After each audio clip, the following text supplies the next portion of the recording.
podcast original de Grupo Linke. Nordeste Podcast. Los mejores momentos de la radio de tu vida. Nordeste y vos. ¿Conectados? Siempre.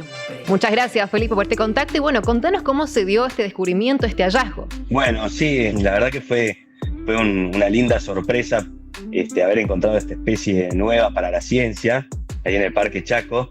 Y esto empezó hace 2 años atrás, cuando un amigo que trabaja en aves, estaban haciendo un trabajo ahí de noche, haciendo avistamiento de aves, y de repente al costado del camino, dentro del parque, encontraron unos peces que estaban ahí al borde de la muerte porque se estaba secando el charco y de donde vivían estos peces.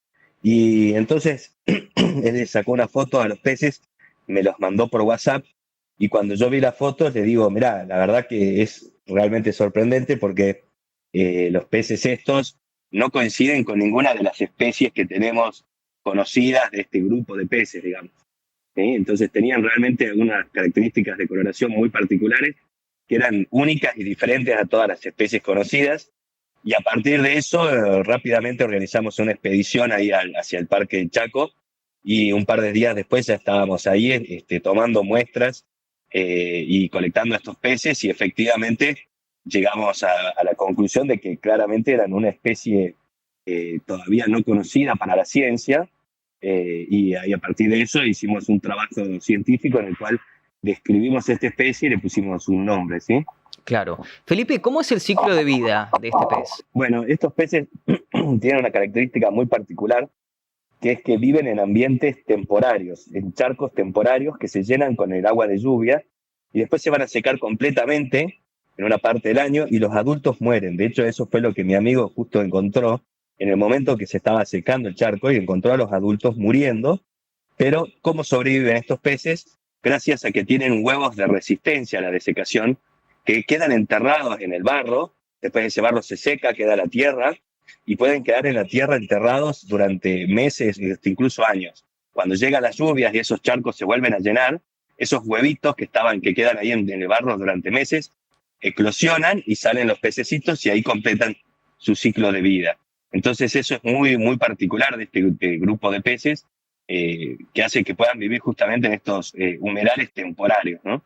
Exactamente, que lo hace, por supuesto, como su característica bien lo define, algo único. Ahora, si hablamos de tamaño, ¿qué tamaño representa este pez? Bueno, eso también es otro de los aspectos interesantes. Son peces relativamente pequeños, ¿sí? En general las especies de este género alcanzan entre 10 y 15 centímetros de tamaño máximo, de largo, o sea que son relativamente chicos, pero lo que es interesante es que en realidad, comparado con todos los peces estacionales que hay en el mundo, que básicamente están en África y en Sudamérica, la mayoría de los peces estacionales son muy pequeños y alcanzan solamente 3 centímetros o 4 o 5 como muchos centímetros de largo, son realmente muy chiquitos. Es decir, que estos peces, si bien son chicos, son en realidad como unas 2 o 3 veces más grandes que sus parientes más cercanos, ¿no? Uh-huh. Y eso tiene que ver con que estos peces particularmente se han adaptado para poder comerse a otros kilis estacionales. Justamente en estos charcos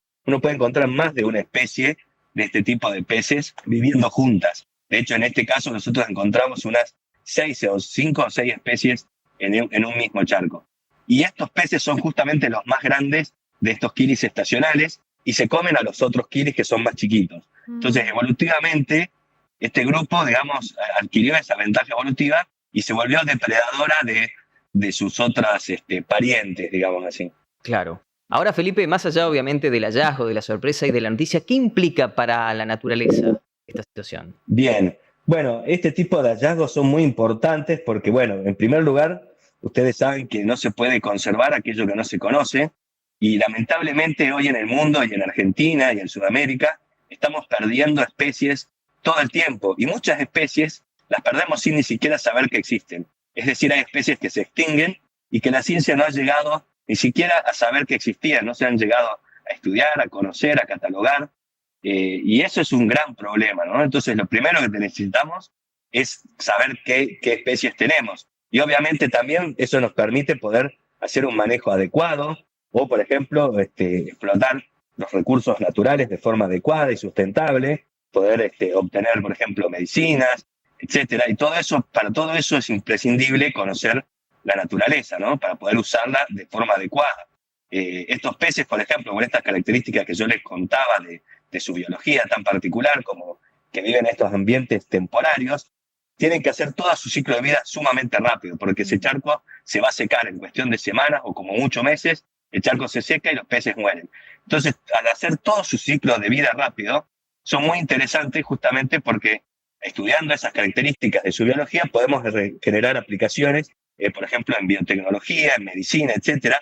Son uno de los principales modelos de estudios en envejecimiento, porque son de los vertebrados que más rápido envejecen, son los vertebrados que más rápido maduran sexualmente. En 2 semanas, estos peces son adultos y pueden reproducirse. Entonces, todas esas características son muy interesantes para poder estudiar y después tener aplicaciones de la ciencia en base a este tipo de organismos, ¿no? Pero obviamente que para llegar a esa parte, siempre necesitamos primero la ciencia de base, ¿no es cierto? Claro. Entonces, sin tener todos esos conocimientos y saber qué especie tenemos, dónde están, sería imposible luego poder desarrollar todas esas otras aplicaciones de la ciencia que vienen después. Y también, obviamente, estos peces, por ejemplo, son importantes porque en esos ambientes donde viven hay, por ejemplo, mosquitos, y muchos de estos peces comen mosquitos. Entonces, también brindan lo que se llaman servicios ecosistémicos, que es decir, que los organismos y la naturaleza nos proveen de agua, por ejemplo, limpia, de aire, de un montón de cosas que nosotros necesitamos para vivir y necesitamos una naturaleza saludable para poder vivir. Entonces es muy importante poder también valorar y conservar esa naturaleza. Uh-huh. Bien decías, ¿no, Felipe, que este ciclo de vida tienen que hacerlo todo rápido? ¿Sería una de esas las amenazas, si se quiere, que están atravesando estos peces o si también enfrentan otras amenazas externas para poder de alguna manera proteger a esta especie? Bueno, este grupo de peces en particular están muy amenazados, tanto a nivel de Sudamérica como en Argentina. Se ha estimado que en Sudamérica más o menos la mitad de estas especies están en alguna categoría de peligro de extinción, o sea que hay algunas especies incluso extintas, y acá en Argentina más o menos la mitad de las especies que hemos estudiado nosotros y que hemos evaluado están también en categorías de peligro de extinción, ¿no es cierto? Es decir, que es un grupo muy amenazado y eso se debe principalmente al ambiente que habitan. Estos charcos temporarios, que por ejemplo, típicamente uno puede observar a los costados de la ruta, cuando uno va por la ruta y ve esos charcos que se llenan con la lluvia, seguramente ahí en esos charcos va a encontrar quilis. Y esos charcos, que son muy poco profundos, a veces tienen 15, 20 centímetros de profundidad, son muy fácilmente modificables por el ser humano, sobre todo cuando se genera la expansión de la frontera agropecuaria, por ejemplo, para plantar soja, etc. Entonces estos charcos realmente se eliminan muy rápidamente porque es muy fácil pasarle una topadora por encima, rellenarlos o directamente drenarlos. Entonces es uno de los tipos de ambientes que más se han perdido en el mundo, no solo en Argentina, son los humedales temporarios. Y las especies que lo habitan, por ende, son muy frágiles y muchas están muy amenazadas. De hecho, estas especies están muy adaptadas y dependen exclusivamente de esos ambientes. No las vamos a encontrar en los ambientes de agua permanente, como un río, como una laguna. Entonces, necesitamos proteger esos ambientes para proteger estas especies y toda la comunidad de organismos tan particulares que viven ahí y que, para colmo, son ambientes con una gran diversidad y muy importantes para la salud humana, ¿no?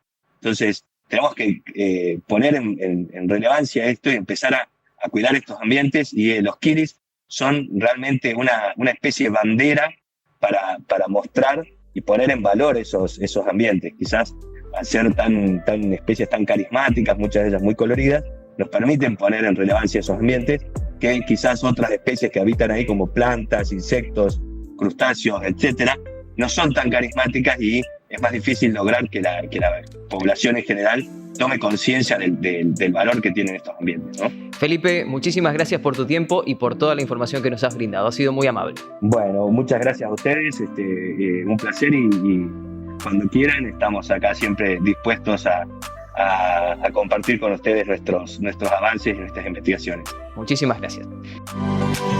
Fue una producción de Grupo Linke. Recordá que podés escucharnos en 95.7 y 102.7 en Resistencia. 102.7 Corrientes. A través de la web www.radionordeste.com.ar. En todas las redes, Nordeste Play OK. Gracias por escucharnos.